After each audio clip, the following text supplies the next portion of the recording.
찬송가 440장 찬양 드리시고 새벽 예배 시작하겠습니다.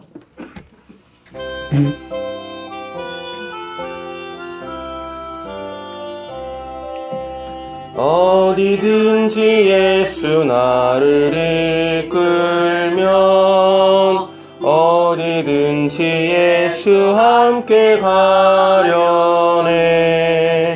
예수와 함께하니 가면 나 걷고 예수님과 여행하면 겁없네. 어디를 가든지 건넬 것 없네. 어디든지 예수 함께 가려네. 세상 친구 모두 나를 떠나도 주와 동행하면 외로움 없겠네. 가는 길이 위태하고 험해도 어디든지 예수와 함께 가려네. 어디를 가든지 겁낼 것 없네. 어디든지 예수 함께 가려네. 어두운 그늘 나를 에워쌀 때에 주가 함께 계심 믿고 자려네. 죽은 후에 천국에서 깨어나 예수와 함께 길이 살리라. 어디를 가든지 겁낼 것 없네. 어디든지 예수 함께 가려네. 아멘. 사도신경으로 신앙 고백하겠습니다. 전능하사 천지를 만드신 하나님 아버지를 내가 믿사오며 그 외아들 우리 주 예수 그리스도를 믿사오니 이는 성령으로 잉태하사 동정녀 마리아에게 나시고 본디오 빌라도에게 고난을 받으사 십자가에 못 박혀 죽으시고 장사한 지 사흘 만에 죽은 자 가운데에서 다시 살아나시며 하늘에 오르사 전능하신 하나님 우편에 앉아 계시다가 죽은 자를 심판하러 오시리라. 성령을 믿사오며 거룩한 성례와 성도가 서로 교통하는 것과 죄를 사하여 주시는 것과 몸이 다시 사는 것과 영원히 사는 것을 믿사옵나이다. 아멘. 찬송가 484장 찬양 드리겠습니다.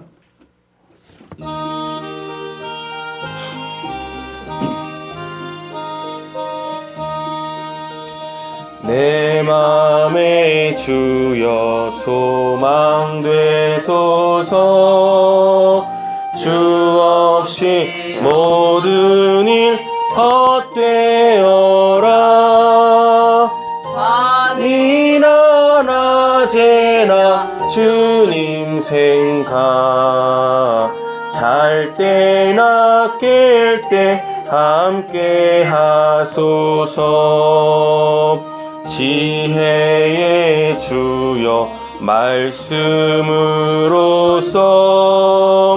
내 언제나 내 안에 계십소서. 주는 내 아버지 나는 아들. 주 안에 내가 늘 함께하네. 세상의 영광 나 안 보여도 언제나 주님은 나의 기억. 주님만 내 맘에 계시오니 영원한 주님 참 귀하셔라. 영원한 주님 내 승리의 주. 하늘의 기쁨을 주옵소서. 어떠한 어떠한 고난이 닥쳐와도 만유의 주여 소망 되소서. 아멘. 아멘. 예, 오늘 묵상하실 말씀은 시편 58편입니다. 시편 58편 묵상하겠습니다.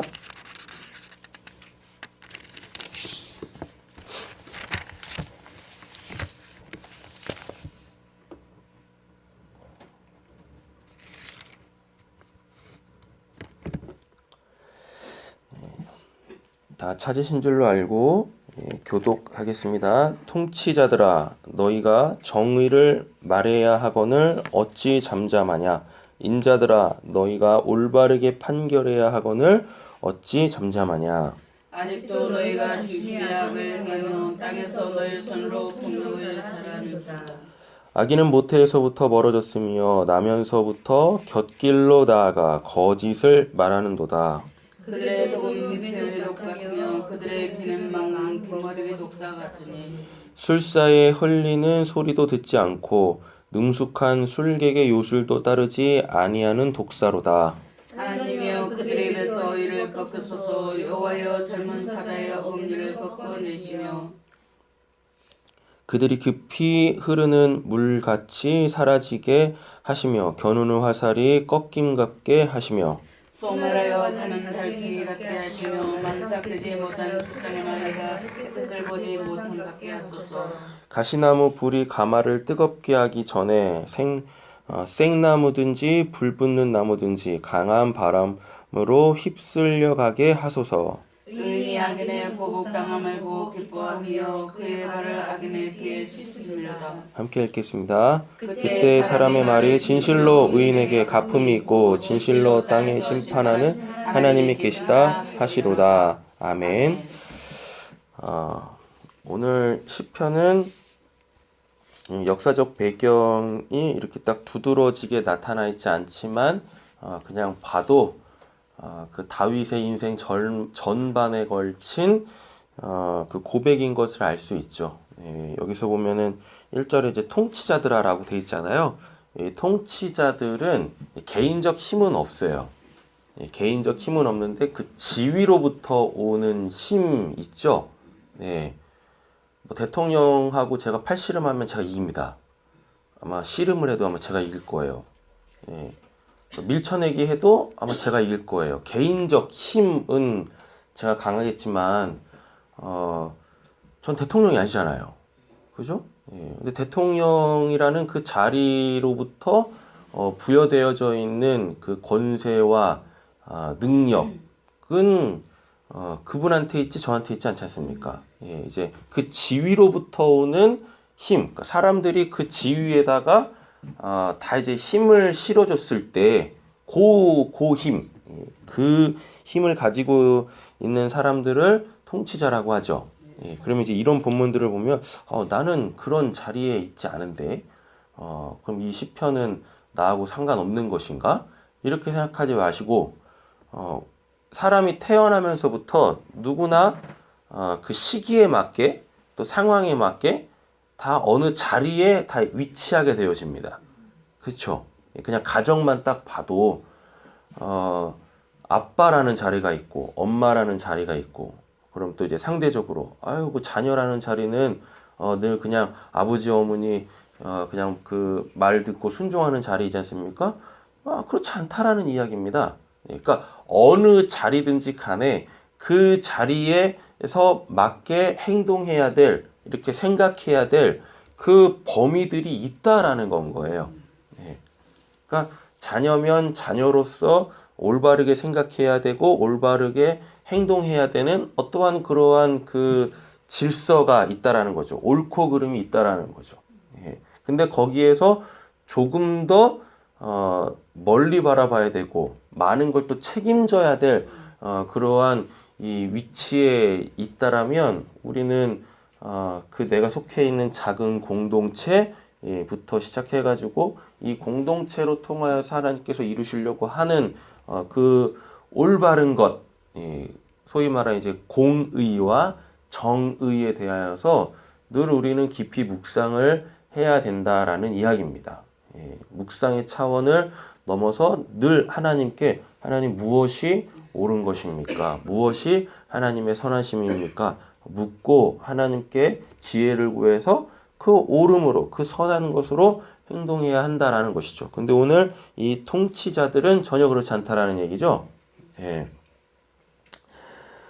다윗의 그 인생을 딱 시작해 보면 이미 굉장히 많은 그름에서 그 인생이 시작된 것을 볼 수가 있죠. 뭐냐면 하나님께서 이새의 집에 있는 그 어떠한 한 아들에게 기름 부으라 그래요.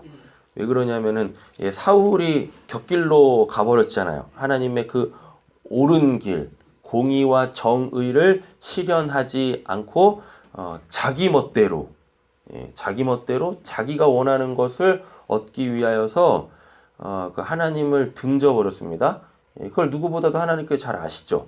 그래가지고 이제 이새의 집에 기름 부을 자가 있다. 너는 가서 기름 부어라라고 했을 때 사무엘이 즉각적으로 순종해서 이새의 집에 갑니다. 근데 이새라는 사람한테 아들이 8이 있었는데 7째까지 사무엘한테 보여줘요. 그랬더니 계속 하나님이 아니다 이러잖아요. 그랬을 때 아들이 더 있지 않습니까? 그랬더니 아이고 그 막내둥이 하나 있는데 걔는 보잘것이 없어요. 그래서 집에서 그냥 허드렛 일이나 시켜가지고 지금은 양치고 있습니다. 이러잖아요. 예. 전혀 지금 그 동등한 위치에서 받아야 될 그런 어떠한 뭐라 해야 되나 혜택이라 그래야 돼요. 뭐라 그래야 돼요. 그런 것도 지금 못 누리고 있었던 사람이 다윗이었다라는 이야기입니다. 예. 그리고 본인은 등용이 돼가지고 어쨌거나 등용돼가지고 그 사울 왕국에 등용돼가지고 진짜 무슨 뭐 자기의 뭐 성공이나 명달을 위하여서 뭐 전쟁에 나가서 승리한 것도 아니고 그냥 자기 나라니까 예? 외세 압제로부터 자기 나라 보호하기 위해서 힘써 하나님을 의지해서 싸운 것밖에 없는데 괜히 그냥 무슨 뭐 원수 취급이나 받고 맨날 이 도망이나 다니고 이러잖아요. 예. 이런 다윗의 인생 전반에 걸친 그 정의가 실현되지 않는 그 상황에서 고백되어진 시편이다라는 이야기입니다. 게다가 또 왕까지 됐는데도 불구하고 어느 순간부터 막 그냥 아들들이 잘난 아들들이 모반을 하지를 않나 믿었던 신하들이 등에 칼을 꼽지를 않나 이런 일들이 벌어지더라라는 것입니다. 1절에 보면 너희가 정의를 말해야 하거늘 어찌 잠잠하냐 인자들아 너희가 올바르게 판결해야 하거늘 어찌 잠잠하냐 하는 거죠. 예. 주변에서 옳고 그름이라는 것에 대하여서 생각하는 사람이 없다는 얘기죠. 이제 옳고 그름이라는 것은 언제나 기준이 하나님이시잖아요. 그러니까 하나님한테 이렇게 묻는 사람들이 없다라는 이야기인 거죠. 심지어는요 5절 보시면 어느 정도냐면 술사에 홀리는 소리도 듣지 않고 능숙한 술객의 요술도 따르지 아니하는 독사로다 라고 이렇게 얘기하고 있어요. 어떻게 보면은 이 술사들 능숙한 술객들 얘네들이 독사잖아요. 이것들이 나쁜 놈들 아닙니까? 그렇잖아요. 근데 얘네들 쉽게 말하면 점쟁이들이 점쟁이의 소리도 듣지 않는데요. 그럼 어떻게 보면 괜찮은데 그래도 점쟁이 앞에서 묻지는 않는구만 괜찮을 것 같은데 근데 얘네들 말도 듣지 않는데요. 하나님의 말은 당연히 안 듣고 그러니까 오로지 뭐예요? 그냥 지가 하나님인 거예요. 지가 자기 나라를 자기 식대로 살아내고 있는 자들이다라는 이야기인 거죠. 그러면 우리는 어떠하냐라는 것에 대하여서 물어야 된다라는 이야기인 거죠. 예.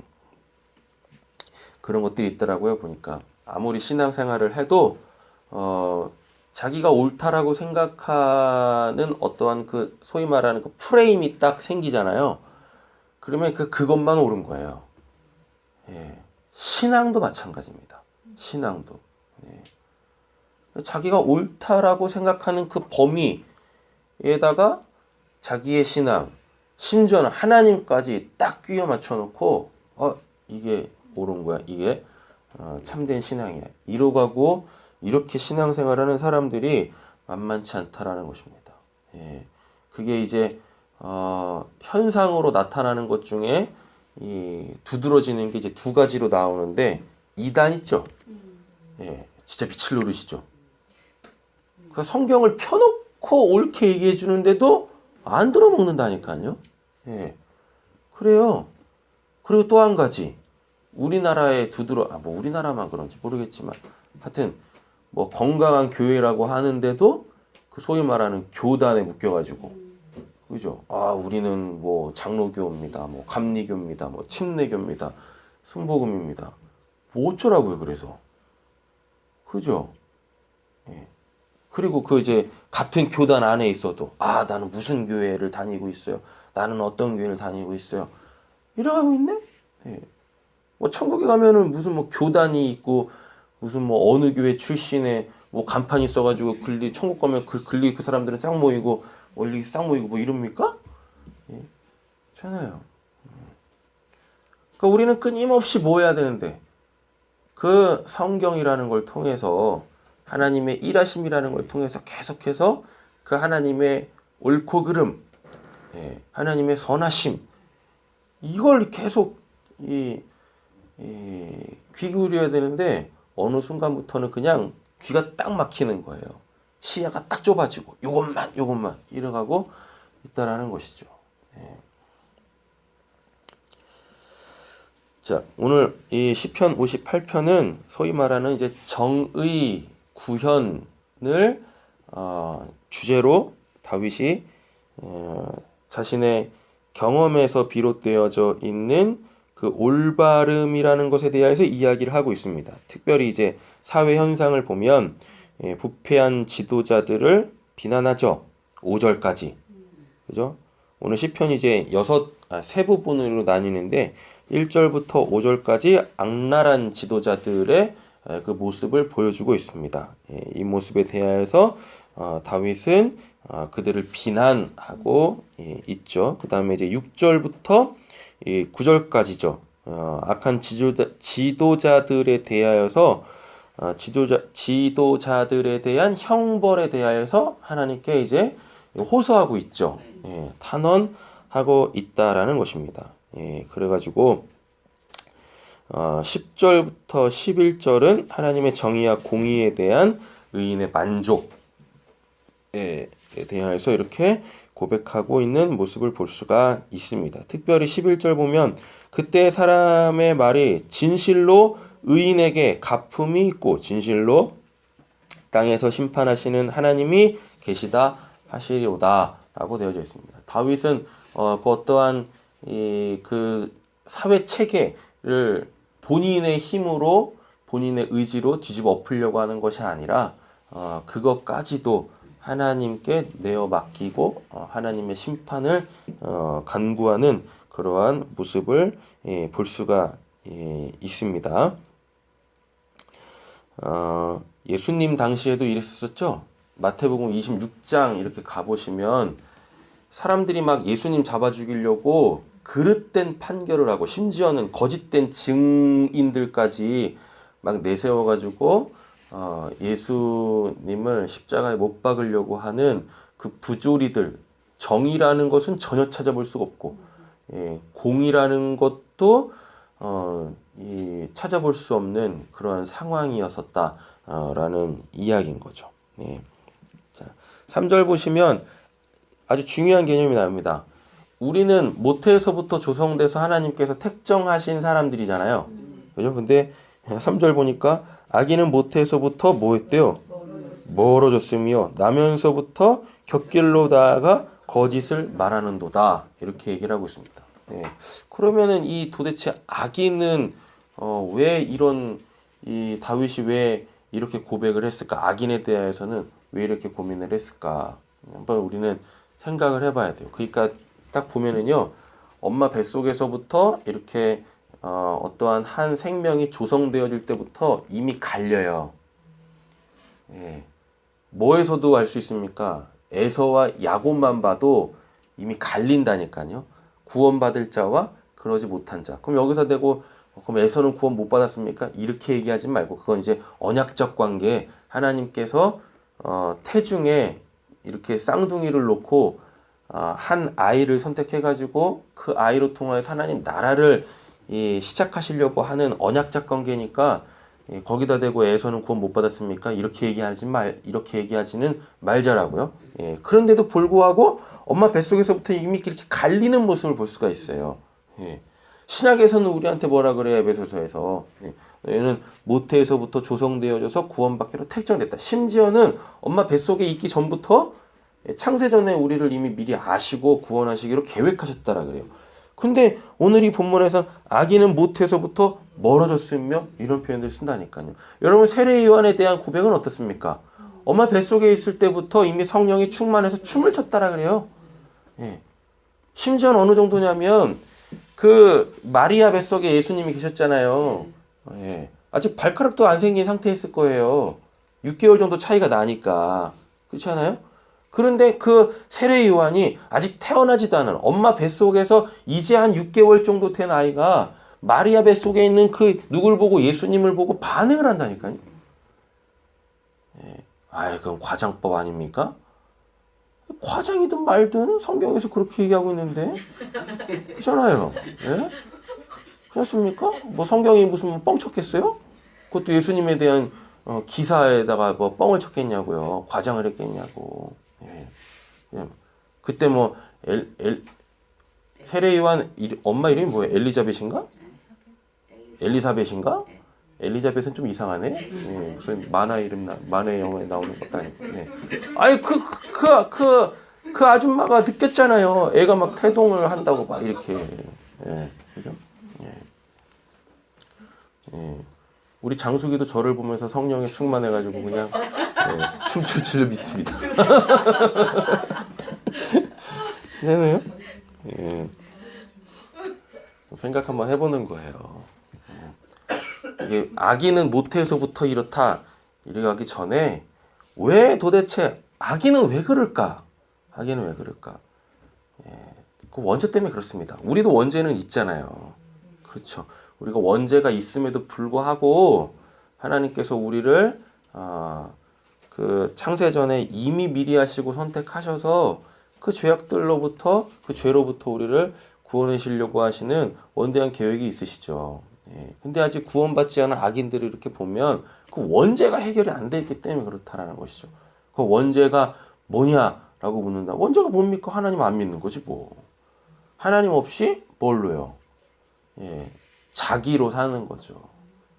자기로 통하여서 자기를 중심으로 구축되어져 있는 어떠한 힘이나 오늘 본문에 따지면 지위, 뭐 이런 것으로부터 오는 그 힘을 빌어 사는 자들, 전혀 하나님에 대한 인식이 없고 영생이 없는 상태, 그걸 이제 원죄라고 이야기를 하는 거죠. 이제 그게 구체적으로 실현되어진 게 창세기 3장에서부터 하나님에 대한 불순종, 하나님의 말씀대로 살지 아니하는 그 내적 상태, 이게 이제 원죄라 그러죠. 그게 이제 해결이 안 돼 있으면은 아무리 그가 뭐 사회적으로 덕망받는 사람이다 할지라도 우리나라 사람들이 갖고 있는 윤리 도덕적 체계 속에서 뭐 법 없이도 살 만한 사람이다 할지라도 하나님의 법대로 안 사네요? 그러면 그 뭐예요? 악인인 거예요.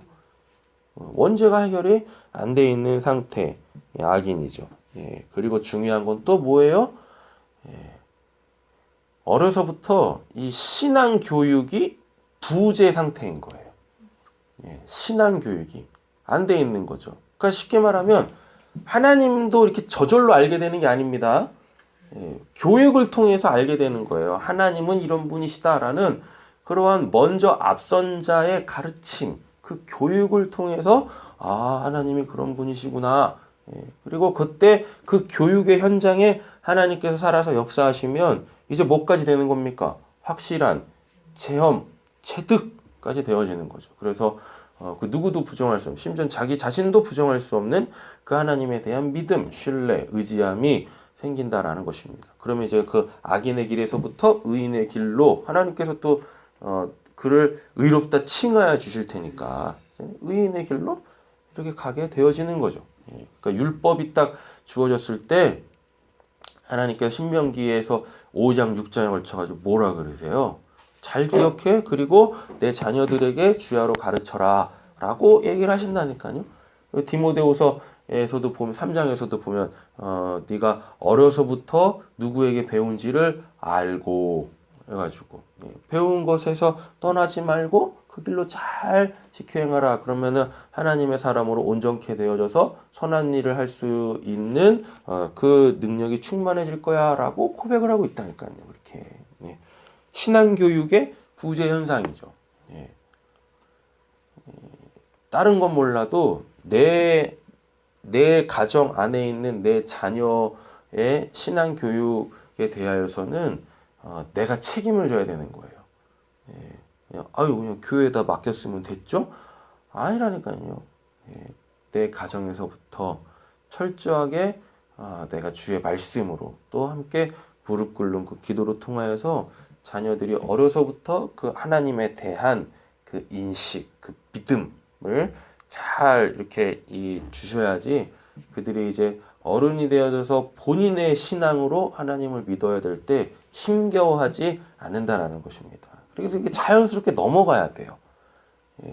어려서부터 가정에서 배운 그 신앙이 이제 성인이 돼서 하나님 앞에 이제 본인이 직접적으로 서야 될 때, 신앙에 대한 자기가 책임을 져야 될 때 이게 자연스럽게 넘어갈 수 있단 말입니다. 그 연결고리가.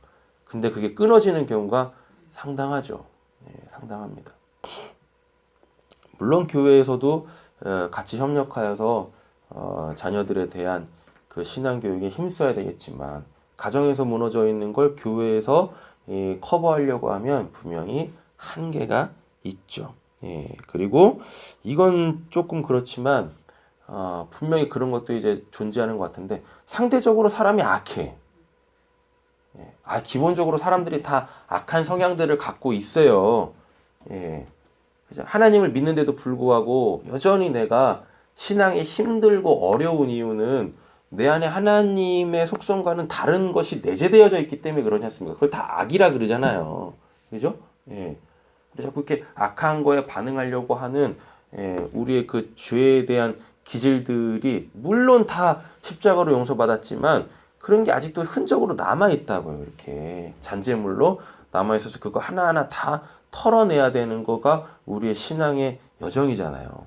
근데 보면은 상대적으로 절대적인 게 아닙니다. 상대적으로 더 악한 그 성향의 사람들이 있더라라는 거죠. 그래요.